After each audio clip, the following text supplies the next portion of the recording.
I just said to Julia, do you see my hat in the opening credits? My witch's hat. Yeah. Live from Studio B, it's show number 778 for Sailing Illustrated on Tuesday the 29th of October. Good evening to you, Gordon Smith. Clayton Embley is in the wheelhouse. Julie Aarons in Cleveland. Gordon is, of course, in Denmark. Fritz Mueller in Miami. Bob Walker in North Texas checking in.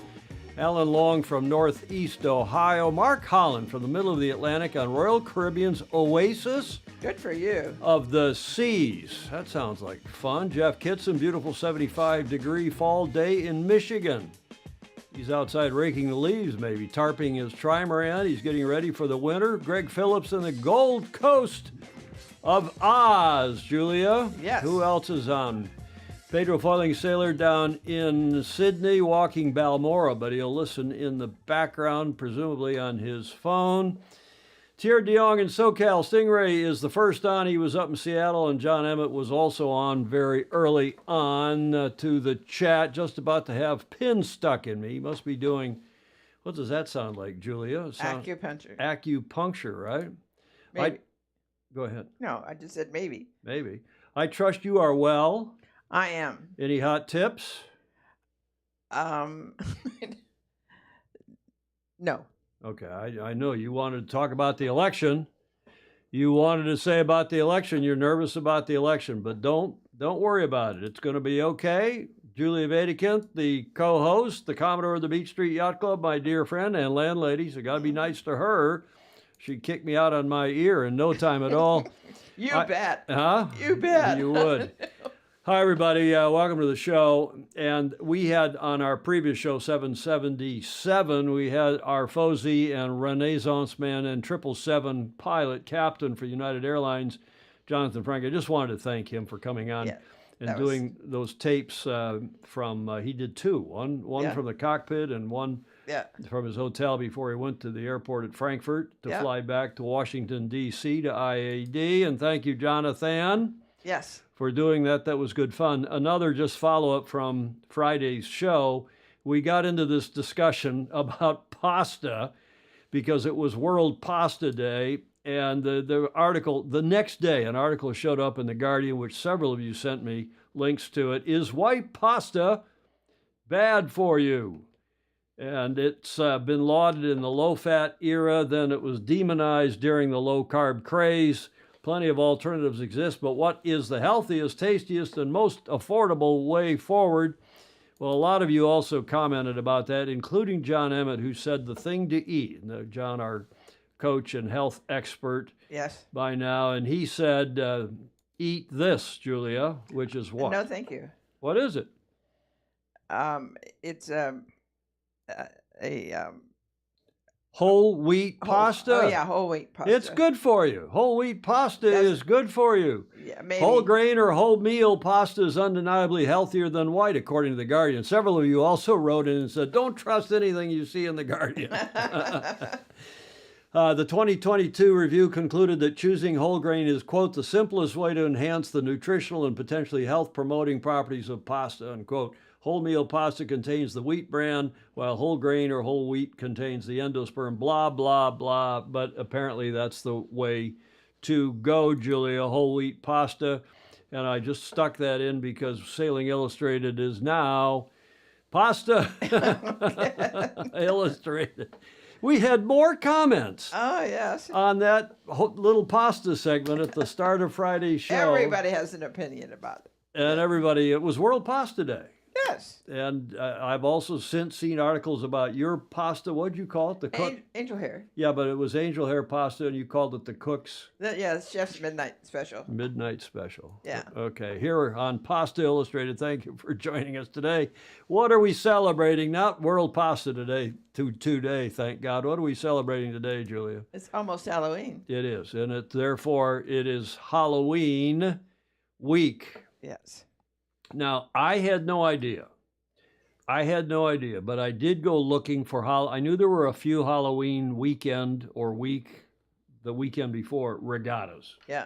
I had no idea. Have a look at all of these regattas around it. This just in the U.S. I have no idea what's abroad. Maybe this is only in the U.S. But the American Yacht Club has had their 24th HH, their Halloween howler or something. Yeah.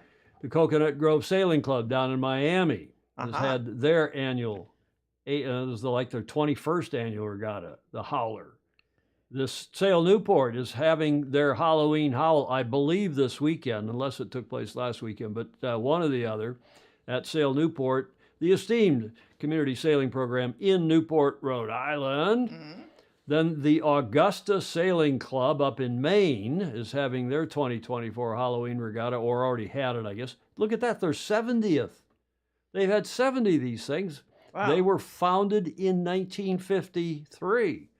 Then the Atlanta Yacht Club has already had their regatta. It was the 25th through the 27th, their Halloween regatta.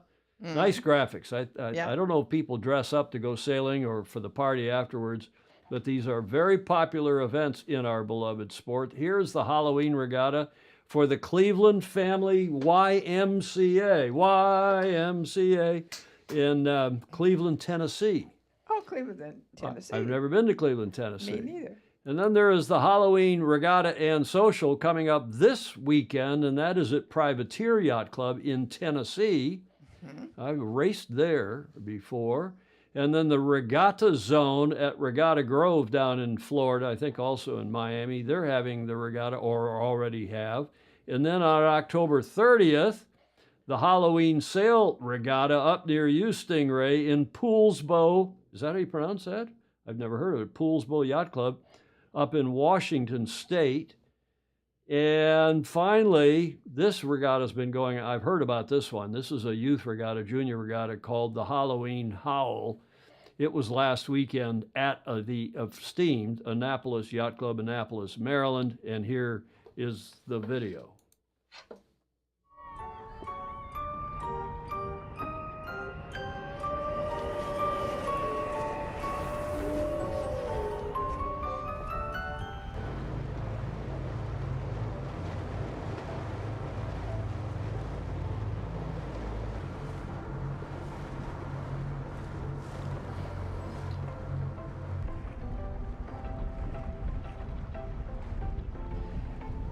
This is just a typical regatta. I didn't see any kids in trick-or-treat attire, but it's a big deal at the Annapolis Yacht Club. Banero is saying hi from a storage unit in Stamford, Connecticut, where he's rearranging shelves. No, I'm not moving into the storage unit. Off the grid living. Billy Lynn, hello, Mr. President. Bill Lynn, the president of the Hairsoft Maritime Museum and also the America's Cup Hall of Fame. He's saying that Eastern Yacht Club runs the annual Halloween team race. Clark Chapin, I like the integration of the Snipe logo. Well, apparently that's a Snipe regatta in Atlanta, Clark. Baton Rouge, the Augusta Yacht Club is in Augusta, Georgia. It was canceled due to damage from the Hurricane Helene. Hawkinson, are you counting the RYC Great Pumpkin? Which club is the RYC? RYC Great Pumpkin. Is that Richmond Yacht Club here in the Bay? I don't know. Okay, special Halloween rule. Instead of protest, you hail Beetlejuice. Okay, well, that's just an excerpt from that video at the Annapolis Yacht Club. Last weekend, their Halloween howl. And I had no idea, Julia. Did you have any idea there were so many bloody Halloween regattas? No. It's a very popular holiday here in the States. I don't know if it is wherever in the world you all are, but enjoy it. We did not dress up today. Julia put on her gold scarf, our studio scarf. And it's going to come off in a minute. It is? Yeah. Why? Are you doing a striptease for us? Yes. What's this is going strip on? one. Yeah. Okay. We're also celebrating, as always, those of you who support us, give us $1 or $2 or more per month via Patreon, patreon.com/join/ You're all wrapped up in your work there. Yeah, I am. You got it off, okay? Yeah. Thank you very much for your support, and all of you who've come on the show, who've appeared on the show, who watch the show, who like, follow, and share. It's all helpful, as are people like this gentleman, James Pleasance, who will be with us live from Bermuda on Friday from the Bermuda Gold Cup. He will gather around some of the skippers with him like he did last year as well. That's upcoming this Friday. as they are sailing the Bermuda Gold Cup once again. It's on as we speak. Today is day one of the racing. And they've got a terrific lineup, both in the men's, in the Bermuda Gold Cup skippers, Chris Poole, Yanni Berenson, Eric Monine, Gavin Brady, Nick E.J., Cole Tapper, one of our favorites, David Hood here from Long Beach, and Kelsey Durham. They're all racing. And then for the first time ever, they've got a women's event going on in parallel. Bravo Zulu for that, the Aspen Bermuda Women's Match Racing Championship with a bunch of famously good sailors here. Pauline Courtois from France, Megan Thompson from NZL, Anna Usling from Sweden, Julia Artsen from Nederlanda, from Netherlands, Leah Vogelius from Denmark, Christine Moritzen from Denmark, Juliet Costanzo, who's from Oz, and Sophie Otter from Great Britain. Bravo Zulu to James Pleasance and everybody involved, Julia, in that regatta. To have the women now, push your mic up if you would, please, so your scarf pulled it down just a bit. There we go. And terrific sounding event. Yes. And we'll have James on Friday, live from the, presumably from the Royal Bermuda Yacht Club, unless he's out on the water. I don't know. But yes, in IODs, Håkan Håkansson sailing the IODs. Those were photos of those. Those are pretty those are darn pretty yachts, Håkan was saying. The RYC, yeah, it is the Richmond Yacht Club. 152 monohull entries, 0 finishers. Was that last weekend? Fog Machine, of course, is Lance Burke here, a fellow St. Francis Yacht Club member and a denizen of racing here on the bay, Julia. Yes, indeed. Chris Fury is saying Annapolis Yacht Club does great video coverage of their activities. Well, that's TPT. What's it called, that video company that does a lot of their stuff? It's good stuff, and it's great to have video from events in our sport. Speaking of video and from our sport, we've got the Coaching Corner right at the top of the show today. John Emmett from Great Britain, walking the beach at Weymouth. I think he is. Hi, Tom, Julia, and all the Fozy. First of all, welcome to Weymouth Beach and time for another walk and a talk. So you may see from the woolly hat, despite the fact it's October half term, winter has officially come, as Jon Snow would say. And especially for Tom, we've put the clocks back because I know how much he loves that. So I'm here walking along the beach thinking about the end of one season and the beginning of another, because we're no longer on British summertime. So apologies, I will miss the first half of the show, as I'm going to go and get some pins stuck in me. So traditionally over the off season, this is when we deal with the illnesses or injuries and do that sort of fitness and rehabilitation work. So Lily convinced me that it's good for me to go and get Chinese acupuncture in my wrist, and I think she did that with good intentions. Anyway, we'll see what happens. You might find my typing is slightly slower every other Tuesday. But one of the questions I often get asked is almost to compare apples and oranges and different types of sailing. Lily, for example, has just got really interested in the match racing and completed her first event, whereas I spend the majority of my time racing classes such as Ilka's, where we have such large fleets that we often have to split the fleets because it wouldn't be possible to get us all on the start line. Gone are the days where we will be looking at having gate starts. I think about 20-30 years ago we had a 273 what was then lasers on a gate start, so I don't think we're ever going to see that again. And this short racing format is something which is great interest. So perhaps the most common question I get asked is, do I prefer the America's Cup or Sail GP? And I've got to say, I love them both for very different reasons.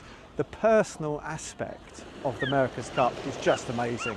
And as it gets closer and closer, every single competition, I would just love for Ben to bring it home. And it's very much a technical race until the final 2 boats line up and even come off the start line. We don't know how it's going to go. And I think the closer it gets, just like any match race really, the more and more important that start becomes. And that technical aspect is what the America's Cup is all about. Who can make the fastest boat? On the other hand, Sail GP, fantastic for completely different reasons. They're going to have 12 boats on a start line. Think of that, 12 boats. That is going to be a very crowded race course and a very crowded first mark. I used the word first mark deliberately because it's a reach mark. So getting off that line and being first to Mark 1 is going to become incredibly important with 12 boats. And I do understand why within the rules they make it so it's very high penalty if you have boat-to-boat contact damage. Nobody wants to see sailors get hurt. But yeah, that's my thoughts. Sailing is there for everyone. There's all sorts of different parts of the sport and I think we can enjoy it all. It's very natural to have our particular favourites, what we like the most, but that's why it's such an interesting sport. I think over the winter it's a very good time for people to do training and consolidate, and I'm not just saying that as a sailing coach. I think it's important emotionally and physically to have those down periods of time. And for the Olympics, which I guess is where my heart really lies, it's a 4-year cycle this time rather than 3. So it's going to be those people who pace themselves and get the peak at exactly the right time. I think with the Sailing Illustrated show, the thing which is so nice for me is the wide variety of the sailing community. And I'd love to know what people are sailing and where they're sailing, who they're sailing with, and suggestions for future topics for the John Emmett's Coaching Corner. If you haven't done so already, please drop us a like, subscribe to the YouTube channel, and hopefully I'll see you all very soon. Another nice report, and Yes.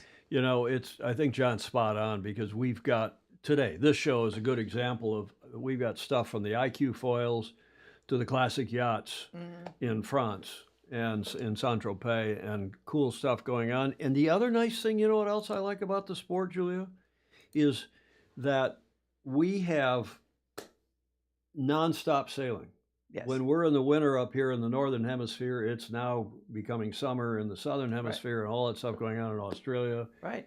and in New Zealand and wherever else, Cape Town and South America. And it's nice to have all of our folks chiming in from around the globe. That's John Emmett chiming in with his Coach's Corner. John Emmett Sailing, get to the front of the bloody fleet. Yes. Right? Yes. Right? Yes. Yes. Thanks, John. Thank you very much. This is our feature, but before we get to the feature, that is this stuff going on. We got 2 events going on in Mallorca, actually, but the iQFOiL Youth and Junior World. And there is a difference between youth and junior, by the way. We'll tell you about that in a sec. But Bravo Zulu first to, this is a continuation. I love this regatta, and I want to keep talking a little more about it today. We talked about it at some length on Friday. You know that regatta, Julia? Yep. In Malta at the Royal Malta Yacht Club. That was the start on the 19th of October of the 45th Rolex Middle Sea Race. And now Rolex, you talk about this, what is it, Ashley Love and 2TP TV, which does the Annapolis Yacht Club and a lot of other stuff. It's a good video house here in the U.S. And Bravo Zulu to them, but also to Rolex for the continuing great production. They do. And indeed, and since our last show, since Friday's show, they've come out now with the summary video of the Middle Sea Race. So let's go have a look at that video. Extraordinary prowess, a mountainous challenge, and just rewards at the 45th edition of the Rolex Middle Sea Race.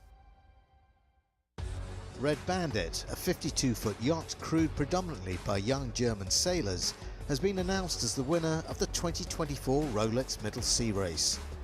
The TP52 crossed the finish line just after midnight on Wednesday morning to post an unassailable time in what has been a gripping race. It was one of these Rolex Middle Sea races which had it all. Great start, quite windy, probably one of the very windy starts, which is lovely in the harbor. But then we had one of these vicious thunderstorms calls. Some boat experienced 60 knots, we experienced 45 knots. We survived well, and then we had a beautiful view on Stromboli. And then it was back to the business of racing. Red Bandit finding themselves in a three-way tussle with past winners Teasing Machine, Kuka 3 and Spirit of Lorena. We knew if we could just hang on and don't allow them to go away too far with our good rating, we might do well. And hang on they did, sailing an exemplary race. I'm super proud of the team, and I'm absolutely over the moon of having done it. With the overall winners and line honours titles decided, there was time to reflect on what has been a memorable and at times dramatic race.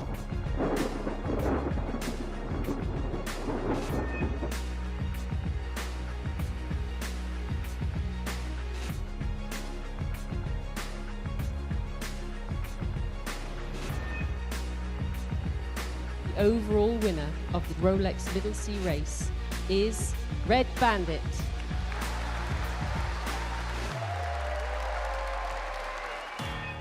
I agree with Ted Ryman. This is such a great race, fabulous boats, great venue, Yes. sailing around the islands there.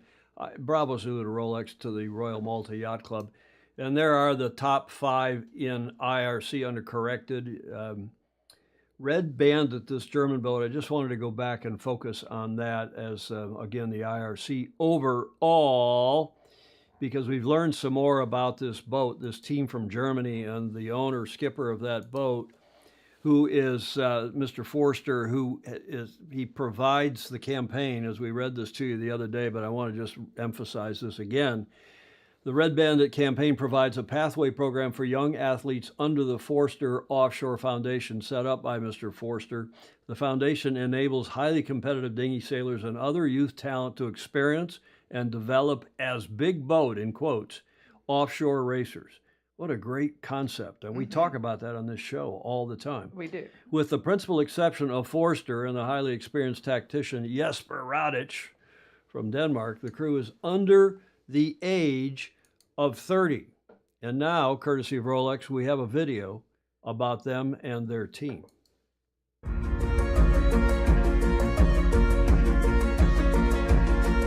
This year was, we had it all, from 0 knots to, I think, 43 we saw in one of the squalls at the beginning.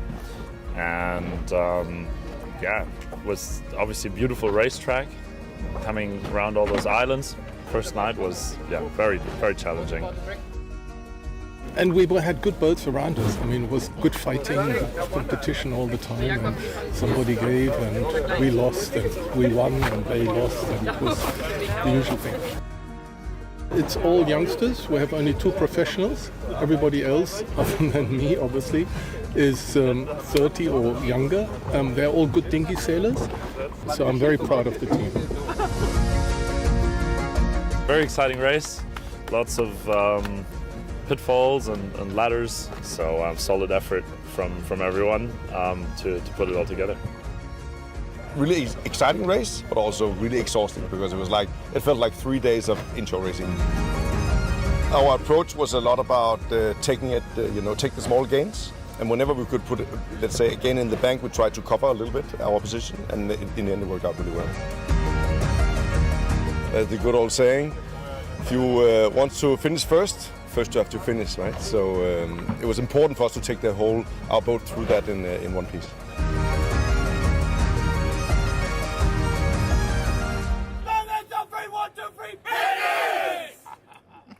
Great stuff. Yes. Nice comments here. Gordon Smith, Bauer Becking, works with a Polish team to support a similar youth project. Excellent initiatives, both. Clark Chapin chiming in.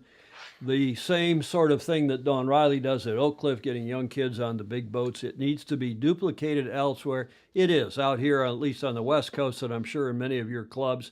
And it's something that is growing, I think growing around the world, because we know it's partly partly good for the sailors, but it's really good for the sport to get young Absolutely. people in big boats and give them a taste of the 8 to 80 or 9 to 90 lifestyle Right. that we are so proud of, which we are so proud, Julia. Yes. And Especially us old farts on this show. I know. And I love that race, and I was woken up in the middle of the night. Somebody sent me the Oh yeah, the Facebook link. yeah. Every boat needs to develop young talent. Our crew is now cycling through the third generation, and it works seamlessly.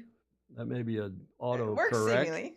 And it works seemingly. It seemingly works. Yeah. I want to do the same thing with military veterans in Kids Down Under. Well, Pedro Foiling said we've got several programs, Wounded Warrior and similar programs here in the States where they get them into all sorts of athletic endeavors, including and especially our beloved sport. Mm-hmm. Again, Bravo Zulu to the Red Bandit crew. I'm not going to read all their names again, but you can see Carl Peter Forster, the German skipper owner there in the middle, and Jesper is in the upper left corner, second from the left.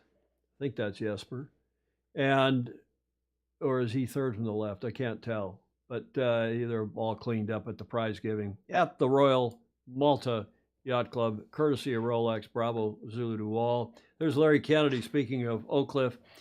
He's saying, hello, hola from New York City. Yep, that's Oak Cliff Sailing's model, thanks to Don Riley and Hunt Lawrence, who is the chairman of that foundation and the major contributor, he and his wife. Is it Betsy Lawrence? And all the supporters. Lillian.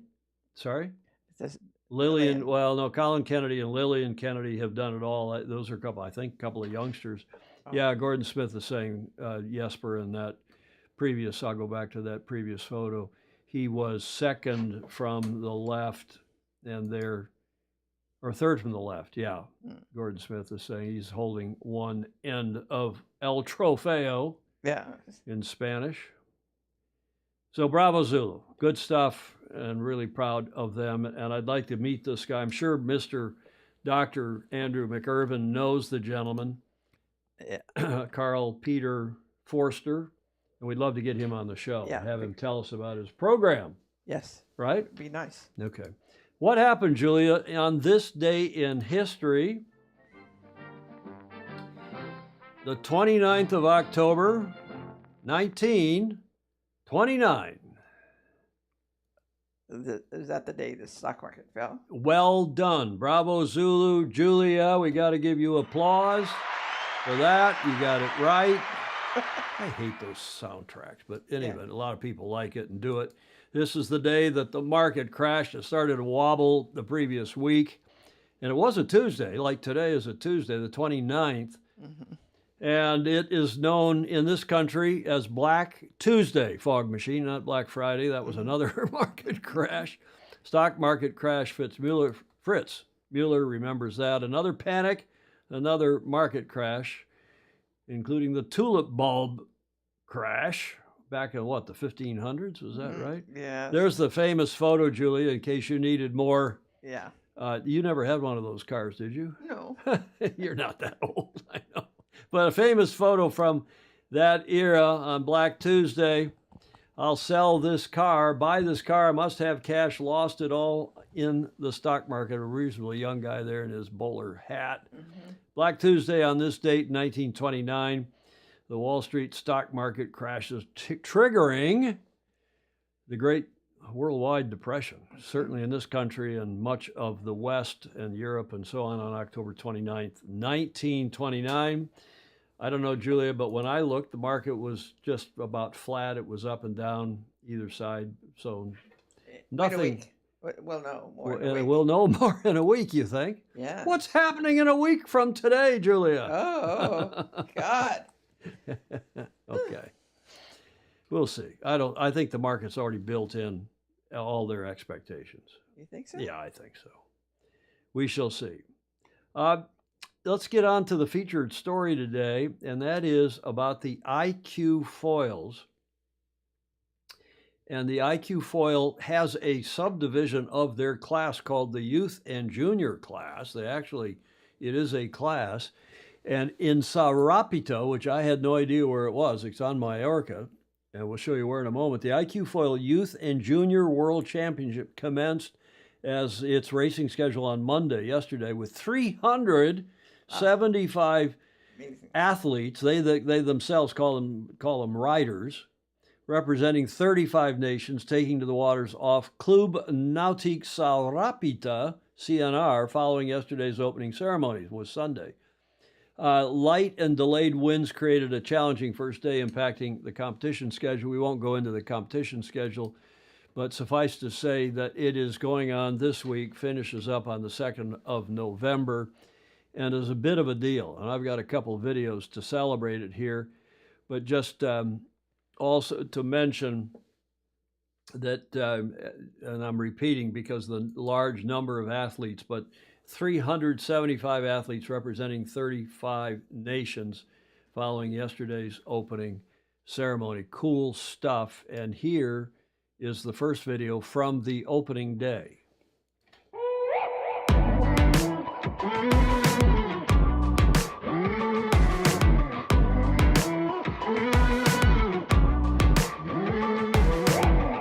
Hello and welcome to the 2024 iQFOiL Youth and Junior World Championships here in Sau Rapita.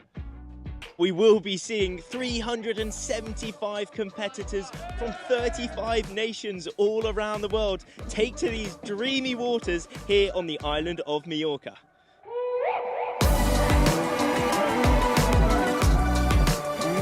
Amongst these hundreds of riders, we do have some past champions, so they will of course be hoping to defend their titles. So I'm the defending champion because the last year I won the World Championship.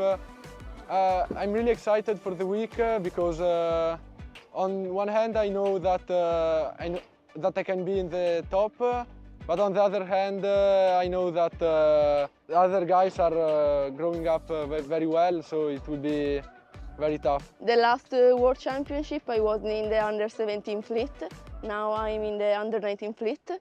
So the last time I became the World Champion, and now I hope to do it again, but I will do my best and let's see what happens. It's my first big championships of the 19, and I have a good speed, good sensation, and I'm going for fun.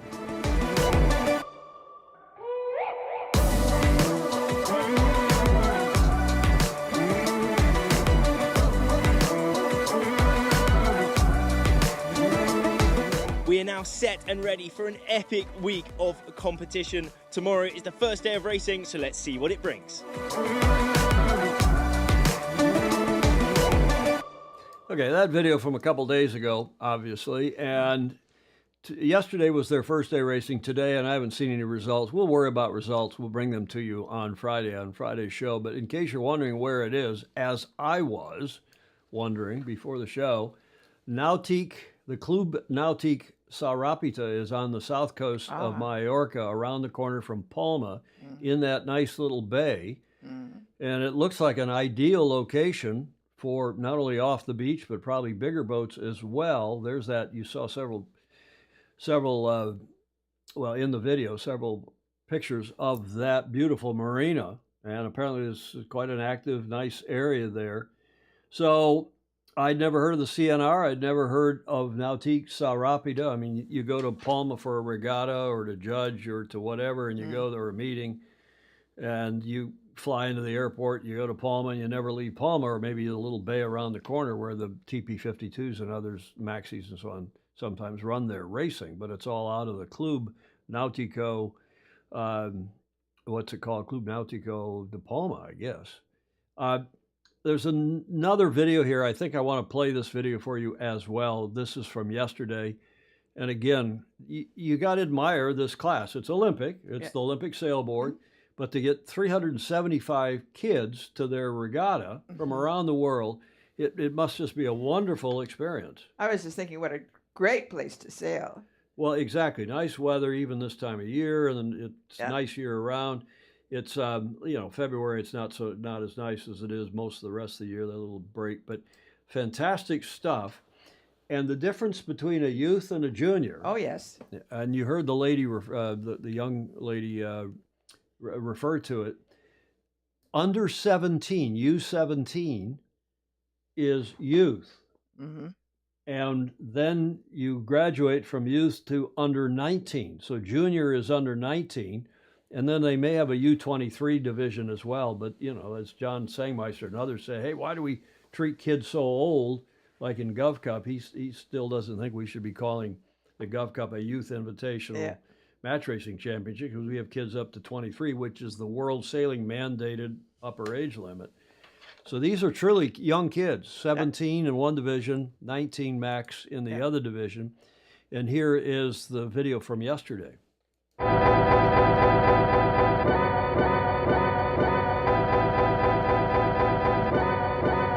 First day here in Sarapita, and it looked like it was going to be a lay day.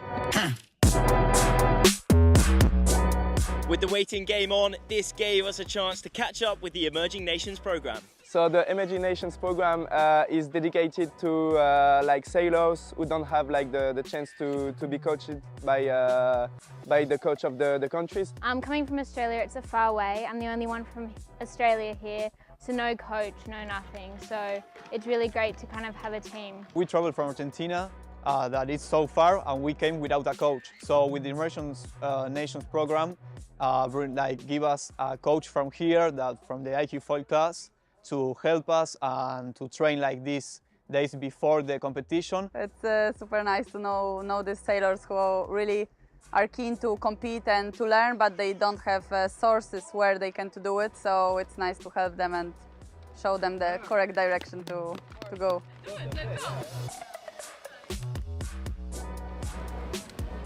Not like this 20 seconds ago, guys, please.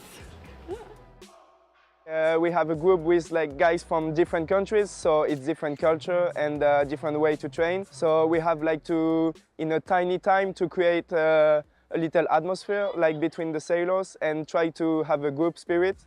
Yeah, some translator sometimes is needed for this, but we manage to do this. We have some good sailors, they can go fast, everything. The only problem is like they're not really used to competition with big fleets, so it will be quite challenging for them. The starts are like plenty of people and all like so near, so it's so hard, and it's obviously like emotive to be here. Like it's impressive. I'm really keen to get on a bigger start line and just push my abilities and come home with lots of learnings for the summer season. I think for them it's just to get new experience, have fun, don't stress. I don't have any expectations about the position, just to have a good races, good training. They're both amazing coaches, lovely, very easy to connect with, which is great. And they are like so good vibes, and they know a lot, so they are helping us so much. We are learning a lot from them. At 4 o'clock in the day, the wind suddenly kicked in at around 10 knots, and that gave us a chance to get some slalom racing underway.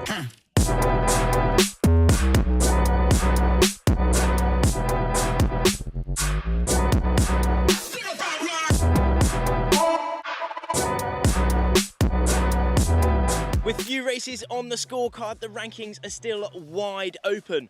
But an amazing forecast is ahead, so we cannot wait to see what action we get tomorrow. Even, as you said at the start of this video, even that kid who's doing the announcing, I have no idea who he is, but he's enthusiastic. Yeah. He's got a great vibe.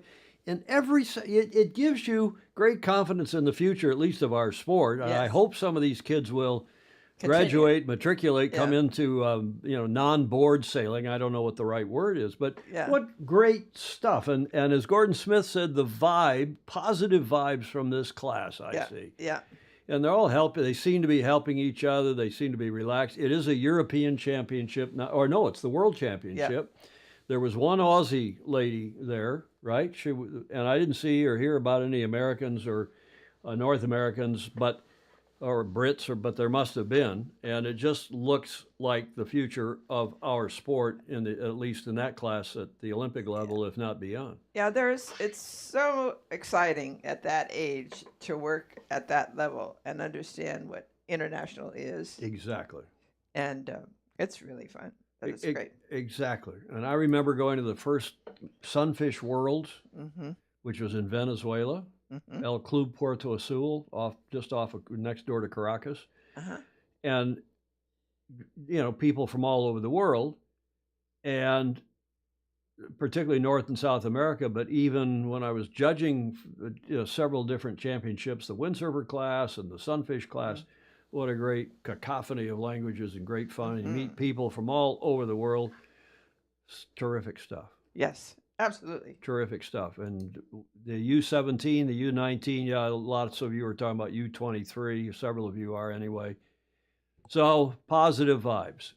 Håkan Håkansson agreeing it could be worse, and it looks very positive indeed. Bravo Zulu to that class, to the coaches, everybody involved, because it looks like they're doing good things for our sport. And it looks relatively easy to get into. It does. It's expensive. It's more expensive than we think because they have different size rigs and I understood and that. sails and so on. But I think they're trying to make them more one design. They're trying to limit them. There may end up being weight classes. I was doing a little bit of reading about it because, like wrestling or some other sports where there are weight classes, you saw how big the kids got in the Olympics this year and the sailboards and the kites. Yes.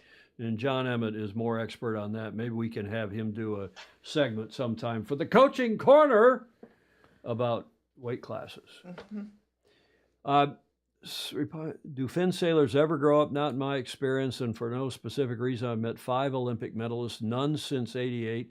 None of them have grown up. Steve Gruber is saying, that's a great comment. Yeah. Now, Julia. Sir. Before we leave Mallorca, which is, Mallorca is more German than it is Spanish, I think. German and Danish tourists and families have homes, summer homes, and they vacation down there. Did you know that airport, Mallorca Airport, in the summertime is even busier than Heathrow in terms of the number of number of people through it and the number of flights through it. It's even the hub for a couple airlines.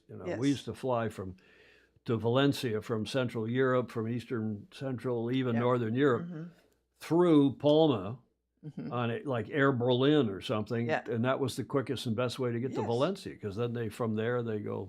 Anyway, my late great husband Conrad had relatives with a house there. As Gordon Smith was saying, he's got and we visited that several times. Yeah, exactly. It's like Marbella in the south of Spain is a German enclave. Yes. Enclave. It is. What else? Any other biggest air crash? Yeah, they had a bad air crash. It wasn't there. It was actually out in the Canaries, right? When the two 747s hit on a foggy day. But before we leave Palma, over at the Real Club Nautico de Palma, there's another event going on, and the resurgence of the OK Dinghy class continues. They're having their Europeans there this week at the Real Club RCNP. Nearly 80 sailors from 14 countries are expected to arrive in Palma in the coming. This was a few days ago when this release went out. The event will mark the first ever international OK Dinghy Championship to be held in Spain. So they were measuring Monday and today, Tuesday. I think racing gets underway tomorrow from memory. It's being held this coming week at the Real Club. Again, there's the number of people who are fronting up, a big turnout. This was practice racing yesterday. And a shout out to Charlie Cumbly, who's the defending champion. He won a close series last year at Lake Garda. He comes to Palma on the back of a decisive victory at the Autumn Trophy in Bandol last week against many of the class champions who will also challenge him in Palma. So just a bit of a tip of the hat, of the sombrero, the chapeau, to the OK Dinghy class. And we have the U.S. National Secretary or President or something on here who is a FOSI. You know who that is, Julia? J. Frederick Bland. James Bland is very involved in the Finn class, but also in the OK Dinghy class. So bravo Zulu to all of them for making that class continue to grow. Yes. Speaking of growing, he did a good job growing Australian sailing during his tenure. He's now the past president, and to tell us about it is another AAAA. We've had 2 in a row, Friday and again today, from our esteemed FOSI, Alistair Murray from Melbourne, talking about passing the presidential baton. Alistair Murray. G'day, Tom, Julia, and all the FOSI. How you doing, folks? This is Alistair here with AAAA, Alistair's awesome Aussie anecdote for the week. We're getting back to business as usual on Sailing Illustrated, I guess, after that fantastic experience with the America's Cup. I've got some news here from this end that I thought would be of interest to you. You can no longer call me Mr. President, Tom, because yesterday I stepped down from the presidency of Australian Sailing. It was a compulsory end, having reached my the end of my 8-year term on the board of Australian Sailing. So that's just a time that comes around, and I can't believe how quickly it came around. It was an absolutely wonderful experience for me, being the president of Australian Sailing, in fact, being on the board for the whole time that I was there. I just thought I'd perhaps try to think of some of the highlights, that time. There was an 8% increase in our membership during that period, so that was nice and strong.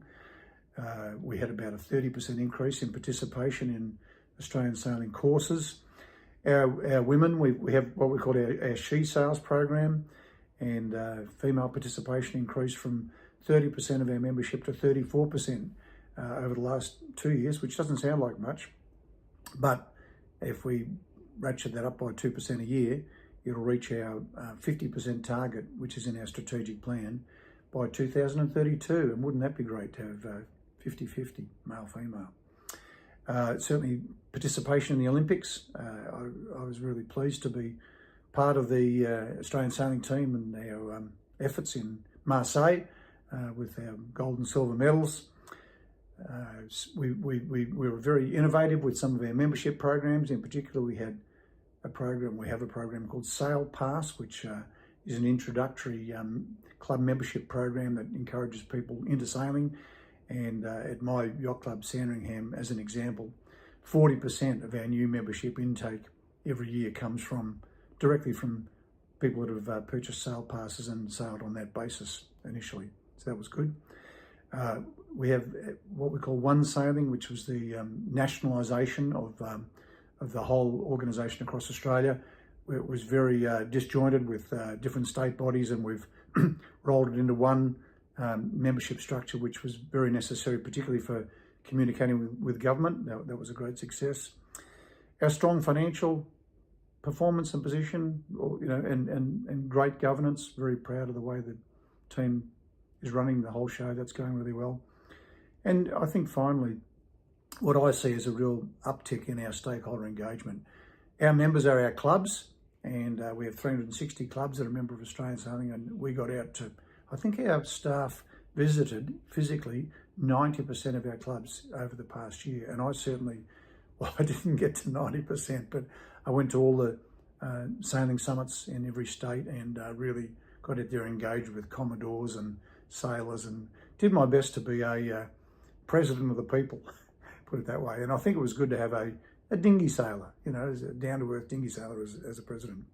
So I go out with a great deal of gratitude to our staff, our government supporters, our sponsors and patrons, certainly to all the volunteers that contribute to sailing across Australia and in fact around the world.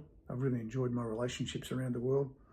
I've really enjoyed my participation with Sailing Illustrated, Tom and Julia and all the FOSI. I really enjoyed the relationships and feel that I've made some good friends on that front. But just finally, speaking of friends, I think the real highlight to me, and I could say this probably across a number of organisations I've been part of, but certainly Australian Sailing, my fellow board members, have become lifelong friends. I've really been part of a team with some wonderful people, and nothing makes me prouder than handing over to my successor. Siobhan Bruland is her name. She's from Adelaide. She's a mum with a couple of teenage girls that sail. She's a kiteboarder. She's owned a keelboat. She's sailed dinghies. She's a really active person.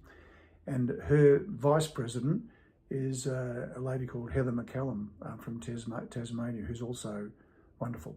So not only do we have the first female ever in the history of Australian sailing as president, but our president and vice president are both females. And our board is 4 women and 5 men, and they're all quality individuals and great mates. So that's all from me for, you'll see a formal release on that, but just thought you'd like to hear it in my own words, and it's the end of another great era. I've really enjoyed it. It's been great. Cheerio, and I look forward to catching you on the show. Bye. Volunteer. Yes. And once a president, always a president. We're going to call him Mr. President forever. Well, all right. Right? Yes, he did a great job, and it was fun watching him do what he was doing, and it was great. It was great to be part of it. It was fun to watch him having fun. Yes. And I suspect that's the secret sauce to his success and everything he's done. Yes. I was over at the YC last night. Yeah. And we were having we're having our Stag Cruise dinner and our celebratory dinner. I think I blind copied you on the email I sent out last night to everybody. No. Oh, well, I didn't? Maybe you didn't see it yet. But I haven't seen it yet. And I'm sitting there talking with Mike Radiani, who you will know, and I guess Alistair will remember. And he said, "Who's on your show tomorrow?" And Radiani asked me, and I said, "Mike," and he was a key guy in my whole Stag Cruise committee, and he's a key guy at the yacht club. Big guy, 60-something years old. And he said, he said, "Is Alistair going to be on?" I said, "Well, he's usually on with a video." "I know, I've seen AAAA. Is he going to be on?" I said, "Yeah, I think we're running an AA. How do you know Alistair?" He said, "Well, when they were running that professional series here before my time, you would know it, the 11-meter thing that St. Francis ran. It was a professional circuit in these boats. And Ron Stan sponsored one of the boats, and Alistair used to come up here and sail on the boat with the Radiani and others from St. Francis." Yeah, so shout out to you, Alistair. You're still finally remembered at the St. Francis Yacht Club for whatever role you were playing here in that professional sailing circuit, these now many. I don't know how I missed him. Oh, it was 20 years ago. It was. Well, you were around, yeah, for sure. And Clark Chapin, who's been very active over the many now years in what was USYRU and now U.S. Sailing, and he's still involved. Clark Chapin, he obviously had fun presidenting. Yes. And there's Alistair saying Mike Radiani is a great mate, really enjoyed sailing with him. Well, you were finally remembered last night by Mike Radiani, Alistair. So thanks for that. Thanks for the latest AAAA. I can pull that volume down. His level was a little soft. That's one of the things I do with my right hand, Julia, is work the audio board. Citibank, there's Fog Machine weighing in. The Citibank Cup in 11 meters off Alcatraz. Great series. It was 30 years ago, not 20, Alistair's reminding us. Håkan Håkansson also sailed on that circuit. Tough and lovely competition. So lots of connections and lots of memories from AAAA, Alistair's awesome Aussie anecdote. I love no one has more fun than Alistair. That's I suspect that's true. And they've got, as I think we said in the last show, they've got the Taser Worlds coming up. And what's his wife's name? Tracy? Yeah. Stacey. I think they are sailing that regatta together. Yeah. Saw a little warm up there the other day in that regatta. They had the Great Sandy or the Sail Sandy regatta at Sandringham Yacht Club. Mm-hmm. They've also got the Etchells Worlds coming up in early next year in Australia, and I'm not even sure. I don't remember where exactly. Somebody in the chat will know, but there is a big event. This Etchells Worlds is shaping up to be a big deal. What could be more fun than Etchells in Australia? Exactly. And he's raced. Yeah, Alistair said raced against John Sweeney too. Oh, he's racing with his daughter. Gordon Smith is saying. Alistair will remind us and tell us. Yeah. We have a little bit of America's Cup news. Now, I don't know how much stock to put in this. I think Julie Ahrens is on. She'll chime in, no doubt. The Royal Brighton Yacht Club, Chris Fury is telling us. Okay, good, cool. We're going to cover that. It looks like a cool event shaping up. Groover is saying, these blockheads have too much fun. Alistair and the Harkins, it can't be a coincidence being in the fitting business. And it's funny, he used to work for Mr. Ron and Stan. Those two guys that started that company were Ron something and Stan something, I think. Yeah. I don't think those were their last names. And then Alistair ended up running the company for them. It was the CEO, and I think owned a pretty good chunk of it. Stepped down from that 3 years ago. Mm-hmm. But I remember growing up and you know, we had Ron Stan fittings and a couple others, but Ron Stan and Harkin were the big dominant fittings for us. And my dad had the chandlery, so we had equipment and bought and sold, and Yeah. and I was, of course, rigging boats and rigging my own boats, and had plenty of Ron Stan gear. And then you get to know Alistair. I'm not sure I've ever told Alistair about it. Oh, that's neat. It's a good story. We already had the Taser Worlds earlier this year. I'm sailing in the Nationals this year. Okay, that's it, in Perth with my daughter.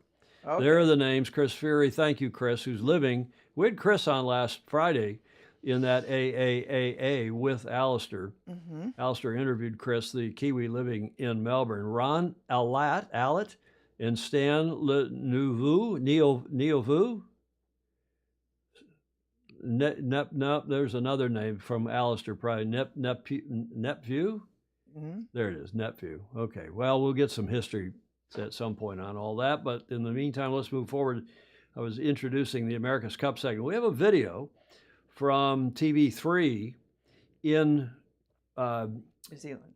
New Zealand, interviewing Grant Dalton in Barcelona and talking about whether Barcelona might be the venue again. And I can't tell if this is how again, Julie Ahrens will tell us what she knows and thinks, because she's quite close to Grant Dalton. And maybe we'll get him on the show. If we can, we'll get him on the show, maybe Dan Bernasconi, to wrap things up from AC-37 and start talking about AC-38. But you'll find this interview, I think, interesting. There's the cup, there's the lower third, and there's the interview. To 3 News. Let's start that interview. What crutonicism here in the control room. No mai haere mai ma loilele. Welcome to 3 News. We could know by Christmas whether the next America's Cup will be held in Auckland. Speaking from Barcelona, Grant Dalton's revealed Team New Zealand is in talks to explore a joint public-private sector hosting bid. Here's Grace Thomas. Just over a week ago, Team New Zealand successfully defended the America's Cup in Barcelona. Talk immediately turned to whether the next series would have a chance of coming home, something CEO Grant Dalton hopes can happen. It's early days, and I don't know, other than to say the genuine desire of the team to take the cup back. But that desire also needs to be met with money. For New Zealand to mount a bid big enough to help fund a winning cup campaign, Dalton says the private sector would have to chip in. He's revealed confidential talks have begun to explore a joint public-private sector hosting bid. It started to flush out a little bit. One of the things about here that got the deal across the line in Barcelona was there was quite a bit of private sector involved. Heart of the City Viv Beck thinks there is private sector interest in making it a reality. The right people talking to the right people, I think, and a bit of Kiwi ingenuity, I think the opportunity is there. It would really, I think, galvanise people with a very positive opportunity ahead. And it's also that massive opportunity around trade, investment, business attraction, putting New Zealand back on the international map. Dalton is adamant the team isn't interested in diverting public money away from critical areas such as health, education and transport. But he says there's existing money budgeted for tourism promotion. Post-COVID, tourism's only recovered to 80 to 85%. In cities like this and around the world, they're overrun. They're trying to get rid of tourists. So something's amiss. This year, there have been protests in many European cities against mass tourism, including in Barcelona, one of them specifically targeting the America's Cup. It's currently not a bidder for the next series, ruled out by the city's mayor. Early rivals for any potential Auckland bid include the Spanish city of Valencia, which hosted the Cup in 2007, and the Middle East. The option's pretty good, actually, but it always comes down to one obvious one. Many hoping that obvious one will be Tamaki Makaurau. Okay, the land of the long white cloud. Julia, should we do a Fosey poll here? Sure, why not? Where do you think it's going? I don't think it's good in New Zealand, but I wish it would. I think we all wish it would. Ted Ryman is saying going back to Auckland is the right thing to do. Yep. We all wish it would. Is Grant Dalton just putting pressure on the Middle Eastern? Is that just a negotiating play? He's very good at it. Very, very good. He is. He's maybe the Donald Trump of the America's Cup. The art of the deal. The art of the deal. What do the rest of the Fosey think? I didn't put the Fosey poll or Fosey focus or any of the slides in here, but Yeah, Mary Longpree, we agree, Mary. Please, Auckland, we all do. But I think the chances of it going, the teams really want it to stay in Europe. The Brits, They do? yeah, the Italians, well, understandably, it's so much closer. Yeah. The Americans, even the Americans, I think would like it to stay in Spain. I'm not 100% sure. And as much as I've tried to get Claire Harrington, our esteemed Fozy and Vice Commodore, she's mum. She won't say a thing. Right. I'll tell you, Tom, and I can tell you, but I can't say anything right now Right. because, everybody's back in the Reformation, trying to get their They're teams just gotten back. put together, and they're just getting back. By the way, while I've got Claire Harrington on the, see what was sent to me. Aha. This came from Claire last night, and she just said, thank you very much for all the, I'm going to open it here on the air, I think. Yeah. She said, thank you very much for all the watch parties and for all the coverage you gave the Cup and for New York Yacht Club's team. Well, we gave all the teams, but look at this. Oh, that's a great one. That is not a team shirt. That's a shirt she got from Barcelona. Yeah. How nice is that? Yeah, that's terrific. 37th America's Cup Barcelona. There it is on the sleeve. It's the official branded merchandise. Claire sent that along, and Claire, I deeply appreciate it. I'll wear that. Yes. Much appreciated. So, Julia, what do the other Fozy think? Clark Chapin, please stop with comparisons to former president. You'll bring out the trolls. Every other sport has gone there for money, meaning the Middle East. Yeah. Tier DeYoung says, Auckland with an exclamation point. Yeah, Yeah. Tier, we'd all like it, most of us, I think. But Graham Sweeney says it's all talk and no walk. And in NZ, the money is not there. It's all giving the beads to the natives while running off with the guava fruit. Yeah, jeez. Yes. Aussies shear the favorite sheep. Kiwis won't shear theirs with anyone. That's Stingray. That was clever. Yeah. Is that a spare final shirt? No, that was that wasn't a team shirt. That was that was the actual merchandise for AC 37. I hear, one hears, Julia. Yes. That on offer from the Middle East is 200 million somethings, euros, dollars. It's, it's all, it's real money. 200 million. And that's, Bermuda paid, give or take, 70, and Barcelona may have paid 70 plus some other. You never know because there's in-kind stuff and corporate sponsorships guaranteed and how to value all that. But Alan Long is saying, I'd prefer Auckland, yet we all know Mr. Dalton. So I suspect he's just ginning up the bidding war here. And whether Valencia has that kind of money, I doubt it. Barcelona, apparently, there's still, there's people who want to do it again in Barcelona, including people in the government and including people not. John Emmett Sailing, I'm going for a quick drink to make sure no liquid leaks out of me. Have you had your acupuncture, John? Yeah. He said in his report. So, Julia, last thought to you. Where's it going to be? I don't know. I hope that some sense of honor and forget about honor. Follow the money. I know. Look at these last two comments from Fog Machine and Graham Sweeney. Yeah. Graham Sweeney's got it. He's had two clever comments in a row: 200 million camels and a 10 of belly dancers. Now, well, you saw from our Friday show, you saw what's going on there with the ocean race finishing in the Red Sea in Saudi Arabia. So, there's lots of money on offer as they're trying to take their petrodollars and secure their economies in the future. Mm-hmm. Julie Ahrens, I knew we'd get a comment from her sooner or later. Grant really wants to take it home to NZL, to NZ, okay? I think it would complete his destiny. Clayton Emily. Did anybody say belly dance? Okay, enough of that speculation. We'll see it continues. I also want to keep following up on this other. We did a fair bit of discussion, had some discussion about this on Friday's show, and that, of course, is the Vendée Globe, which I think is going to be the biggest deal in the sport. We've had a couple of big deals already this year. The Olympics had a lot of problems in Marseille, as you all know, and then we've had the America's Cup, which is a little bit better. Then I think it was, not what it was in, as I was talking with John Sengmeister earlier this morning, nowhere near the number of views on TV that, of course, the Cup in '83 got in Newport. But that was a earthquake. That was a glacial. That was an earth-shaking, earth-changing moment when the Cup left the U.S. after 132 years and went to Australia because of Royal Perth Yacht Club and Alan Bond and John Bertrand and Warren Jones and all. Right. And ESPN, the fledgling cable network, and ABC put a blimp up, and there was one camera on the blimp, and they covered it and got 3 or 4 million views. Wow. And of course, the '87 Cup in Frio and Perth got a lot of views worldwide as well. Yeah. So it's kind of gone downhill since then.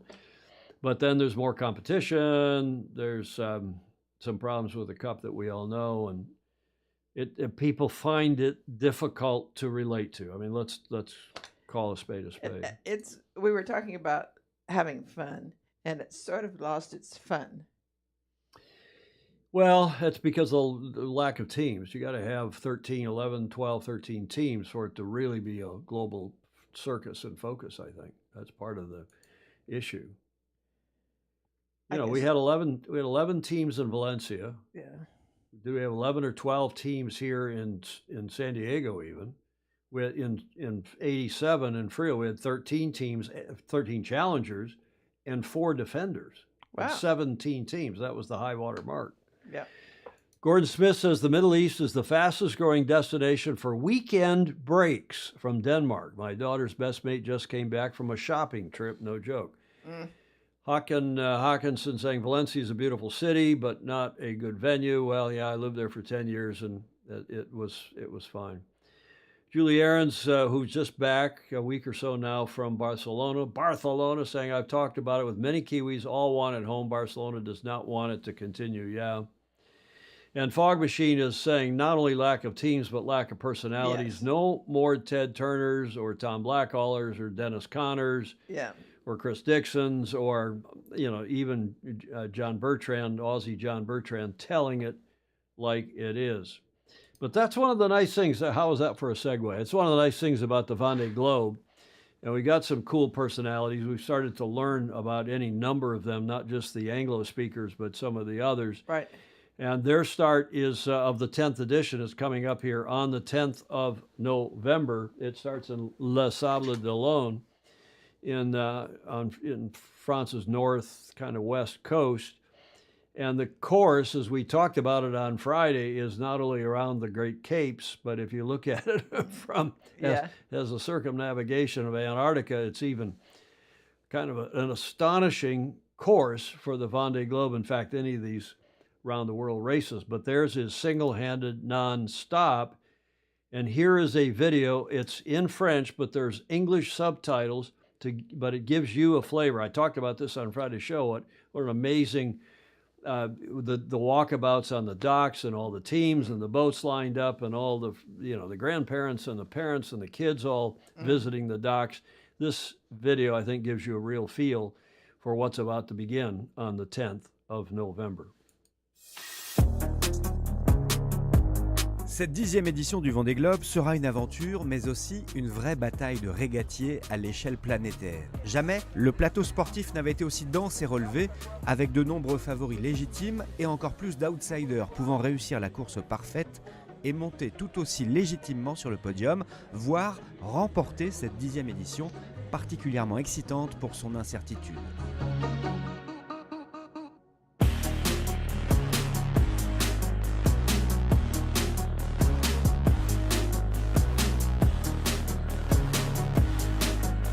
Marins qui sont en tout cas dans un projet de performance, ils partent pied au plancher, quoi. Je suis pas convaincu que sur un Vendée Globe ça tienne pied au plancher du début à la fin.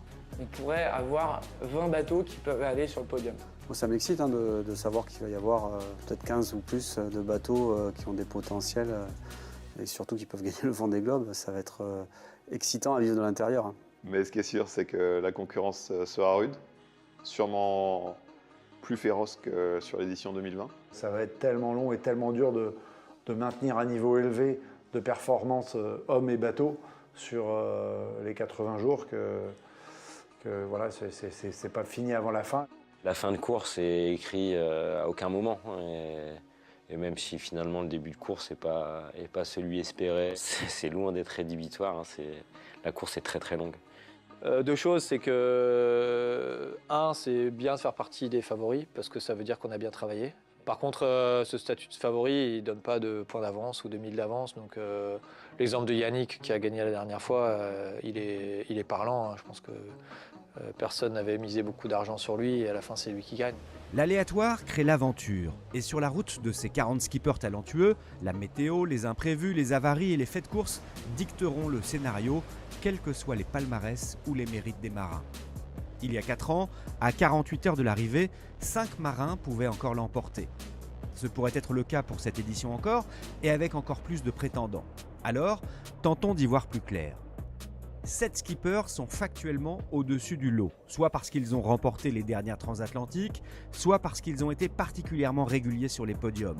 À bord de bateaux de la dernière génération, tous ont montré une capacité à élever leur niveau d'engagement sur les courses de ce dernier cycle de 4 ans et possèdent toutes les clés, mais on sait tous que cela ne suffit pas toujours. Charlie Dalin, Thomas Ruyant, Johan Richaume, Jérémy Bayou, Boris Herman, Sam Davis, Sam Goodchild sont ce fameux 7 majeur qui, à coup sûr, donnera très vite le tempo dès la ligne de départ franchie. Si la fiabilité de leur bateau ne leur fait pas défaut, ils seront devant. Pour combien de temps? C'est l'inconnu, tant la longueur de l'épreuve impose la modestie. Le Vendée Globe, c'est une course par élimination. Si t'as pas compris ça, t'as rien compris. Ça sert à rien d'y aller. Derrière eux, un groupe à géométrie variable d'outsiders qui n'ont que peu de choses à envier à ce groupe de tête. Nicolas Lundven, Paul Meillat, Justine Métro, Damien Séguin, Sébastien Simon, Louis Burton, Yannick Bestaven ou Maxime Sorel. Voilà des femmes et des hommes qui pourraient se révéler sur ce Vendée Globe et animer la course, car tous ont les armes pour être en tête de flotte. Toujours chez les foilers, un dernier groupe de marins solides saisira la moindre opportunité offerte par les ténors. Du côté des bateaux à dérive, là aussi le match sera ardu et en fonction de la météo sur le parcours, leur déficit de vitesse pourrait ne pas les handicaper irrémédiablement, voire comme en 2020, leur permettre de soutenir la comparaison avec les foilers. C'est d'ailleurs le pari de Jean Lecam et d'Éric Bellion qui ont construit 2 bateaux neufs à dérive droite et non à foil. Avec des bateaux anciens, Violette d'Orange, Tanguy Le Turquet, Louis Duc, Benjamin Ferré, Sébastien Marseille et Guirec Soudé vont se livrer un match dans le match à haute intensité pour leur premier Vendée Globe. Alors voilà où nous en sommes à la veille de l'épreuve sportive la plus longue du monde, à nous languir du départ le 10 novembre pour suivre enfin cette course assidûment, car chercher un vainqueur de Vendée Globe avant l'arrivée, c'est cette année plus que jamais chercher une aiguille dans une botte de foin. So you got to give them credit. What a great video that was, introducing all those sailors for record 40 teams, half of whom could be on the podium. You heard that from several of the guys and gals.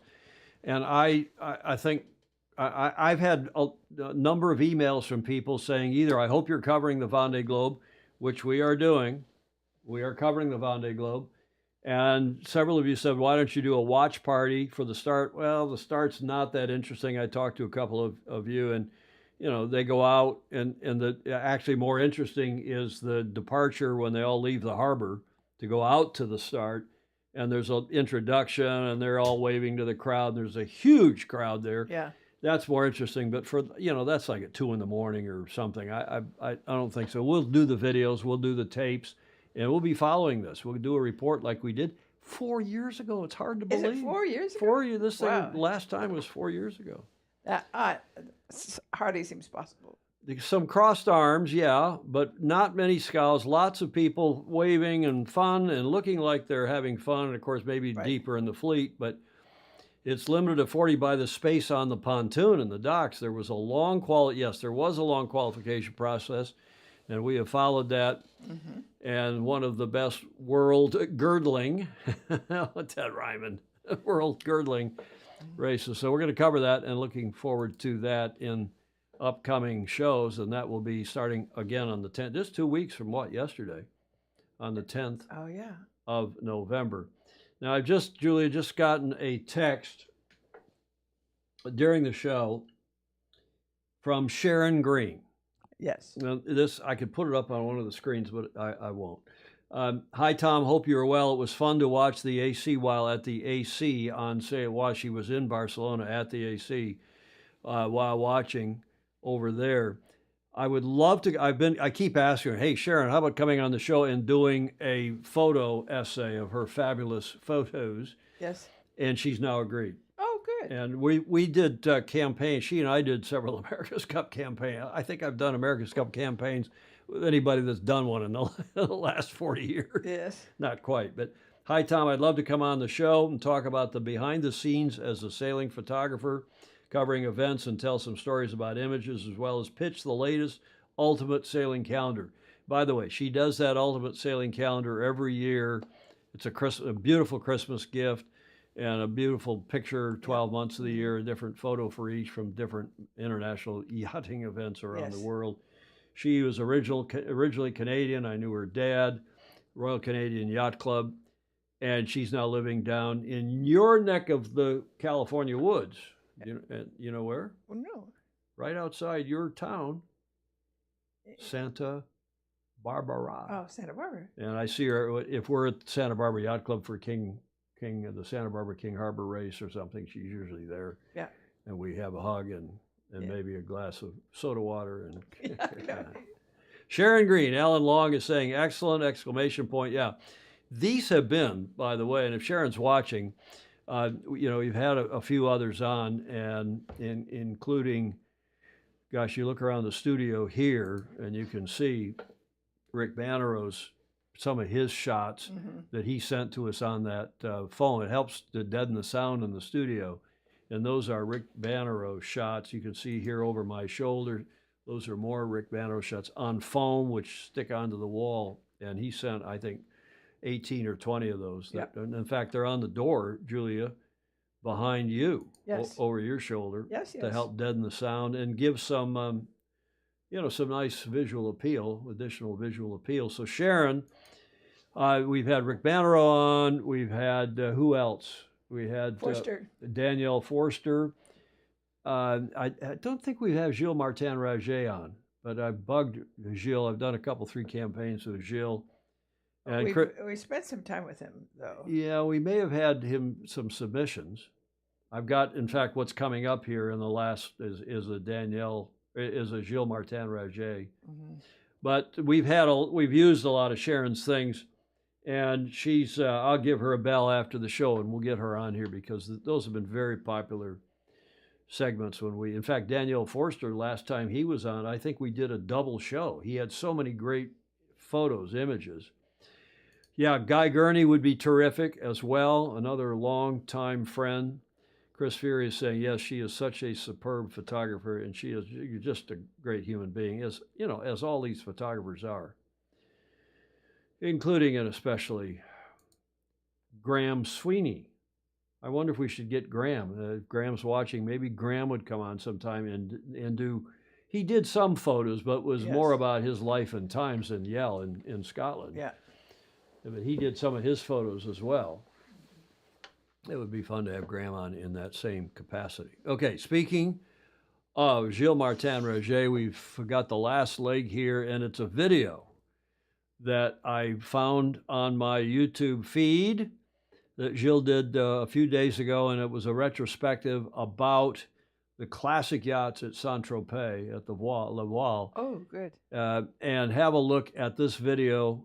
Just a nice way to wrap up today's show. We're an hour and 20 minutes in, and this is just a couple-minute video courtesy of Gilles Martin-Raget.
I don't know if that was pre-start or what it was, but fabulous stuff. Yeah, from Majestic. And Majestic. And I mean, you just go back, and as you always remind us, Julia, to go back and read the comments, because Graham Sweeney, beautiful like giant pond yachts. Hawkinson, the dedication of the owners is a thing for admiration. Oh, that's right, too. Ryman saying, Ted saying that Ross will really enjoy it. I haven't seen Hamish on today. Canvas and lead, better than foils, Chris Fury. I want to know what the name of the triangular sail on top of the mainsail is. The triangular sail on top of the main. Yes. Up here, this bit right here. Yeah. That's the topsail. I think that's just the topsail. Let's see, we've got more experts on here than I. I think that's just the topsail. I mean, it is the topsail. The thing about sailing is that it is amazing to me. The fisherman, I don't know if it's the fisherman, Steve Gruber, is it? The topsail, Chris Fury thinks. The thing about sailing that is amazing to me is that for probably more than 7,000 years, sailors, shipwrights, and sailmakers have been pushing the edge of whatever the existing technology was or is. Okay, well, there's a back and forth between fishermen and topsail. Guess it might depend on where you're from.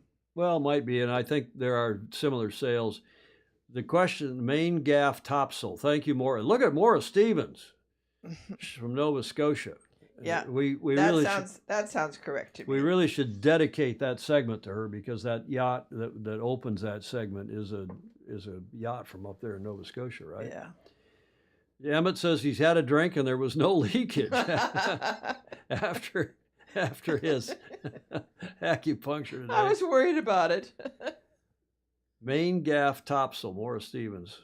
Graham Sweeney, he says it's topsail, so I think topsail is correct. That's what I thought it was, but what do I know? I'm just a simple country boy from Michigan who sails fireballs and lasers and sunfish and flying squatinis, and lately bigger boats than that. But beautiful stuff, eh? Yes. Thank you, Gilles Martin Raget. Appreciate that very much.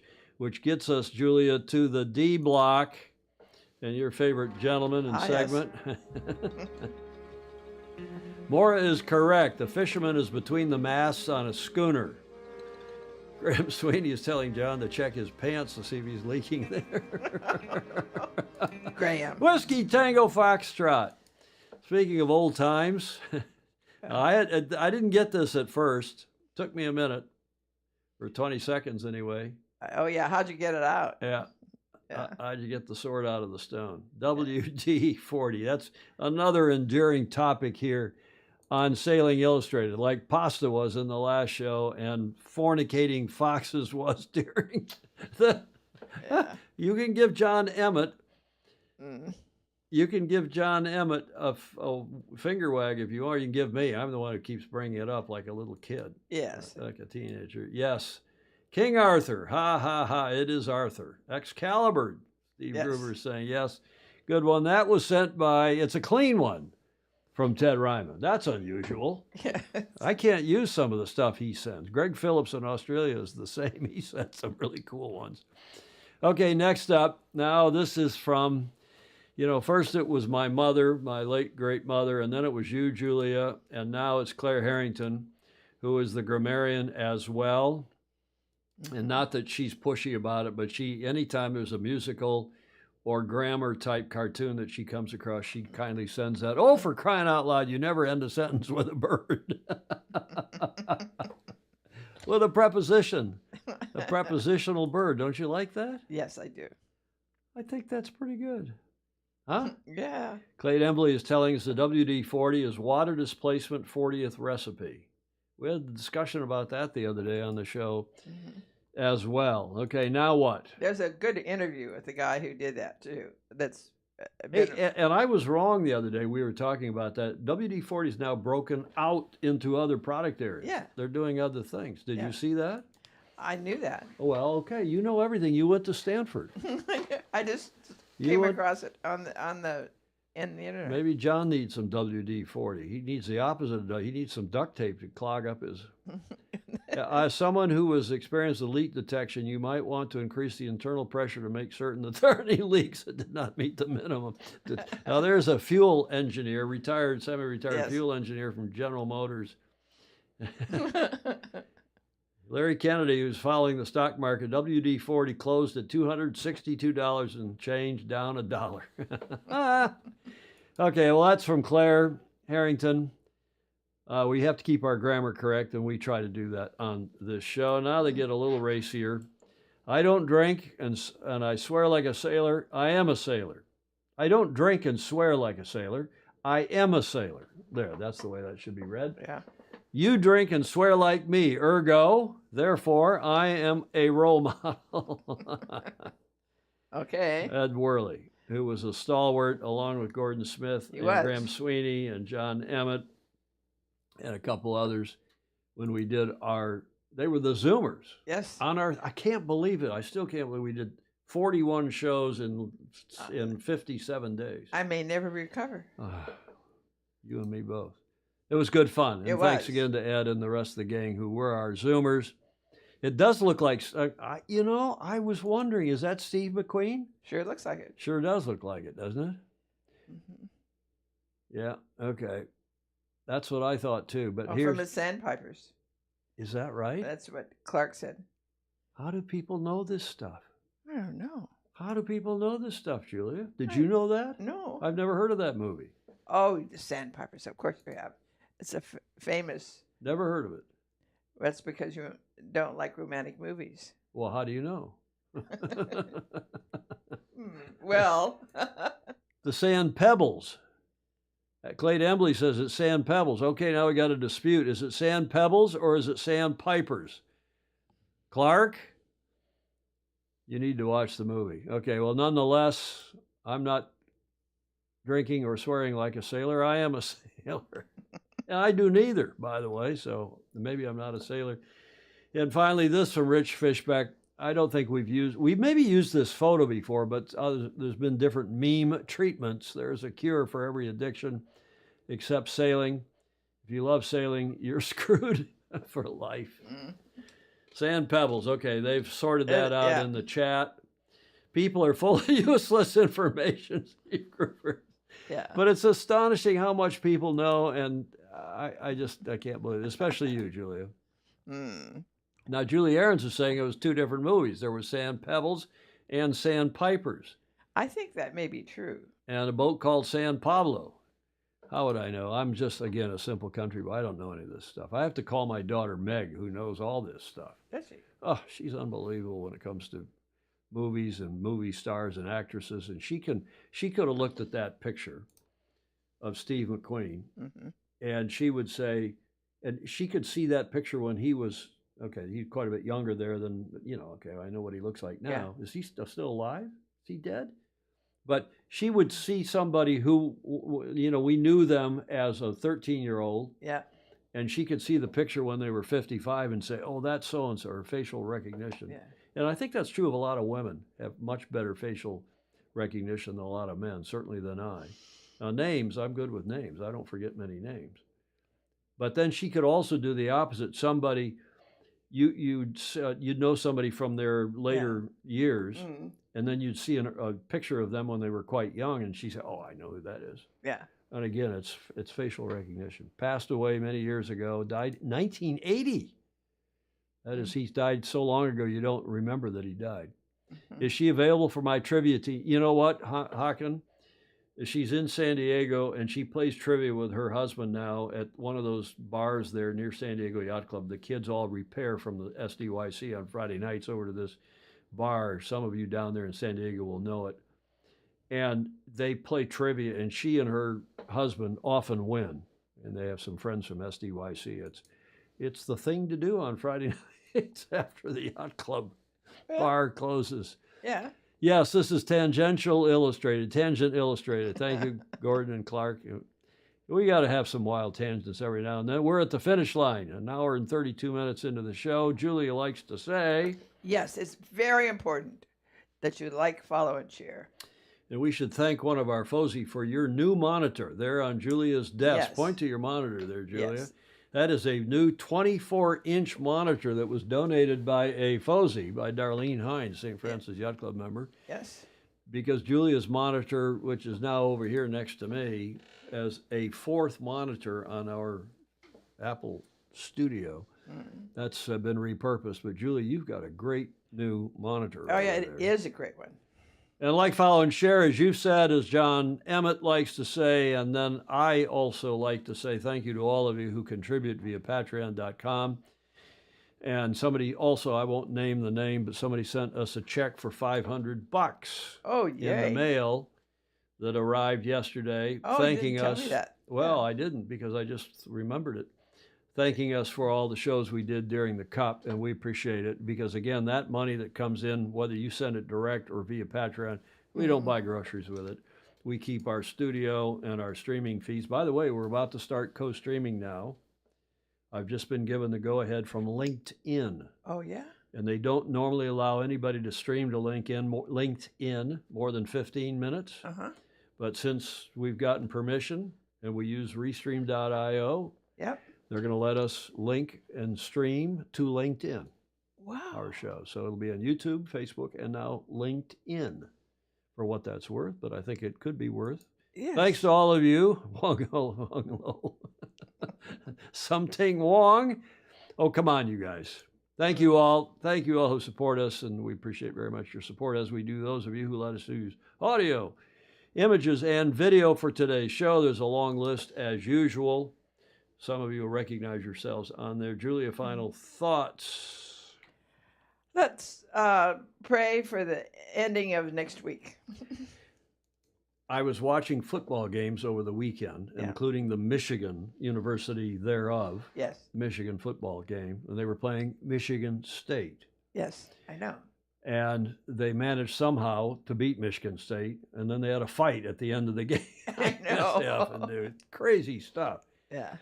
But what was interesting was watching it here on the Big Ten Network, and all of the commercials were focused on the Michigan electorate, because it's a, it's a swing state. It's a, right. Who knows who's going to win it? And Michigan, Pennsylvania, Wisconsin maybe are pivotal states in the presidential race. So I am so tired of all of these, and here in California especially, because of all the ballot measures, all of the, Yeah. It was interesting watching Michigan television and seeing what my fellow Michiganders are being inundated. Well, they've got votes. With. Yes, they do. Pivotal. And I've already voted. The Dodgers are leading, yes. The Dodgers, Thierry DeYoung, to I think everybody's utter amazement, are leading 3-0 in the World Series. And we'll see if they win again tonight, in which case it will be a sweep, not even a gentleman's sweep, a clean sweep. You're tired? What about all of us who live here? Clark is saying. Yeah, I did. I watched one 2.5-hour football game, and those poor people in Michigan and Pennsylvania and Wisconsin. Yeah. And of course, that's why we don't limit all this length of campaigns, and we don't limit the advertising, because there's strong interests, including the TV interests, yes, who want as much advertising revenue as possible. Get out and vote. Vote smart, Gordon Smith is saying. Interesting, never been a fan of LinkedIn. No valuable hires. Well, have fun with that. We actually have, there's a fairly big LinkedIn sailing and America's Cup thread. Yeah. I'm not sure what they call it on LinkedIn. I mean, it's like a Facebook group or like a subreddit on Reddit. There's a big subreddit on Reddit, but Reddit does not allow people to stream there. But we're going to start streaming there as well. We'll see how it goes, and picks up a few people. Yeah. It'll Julia? be quite a bit. That's it for us. Yes. Just a reminder that coming up on Friday, live from Bermuda, will be the esteemed Fosies. Ben Clark will remind us how many times James has been on the show, but he will be once again live from BDA, from, I think, the Royal Hamilton Yacht Club, with some skippers with him at the Bermuda Gold Cup. We're looking forward to that. And I hope to see all of you back here for our show Friday. In the meantime, have a great rest of your week, wherever in the world you are. Thanks for watching. Yeah. And in the meantime, sail fast, sail safe, sail safe, Sail sail safe, and have fun. Yeah. Ciao Bye. for now.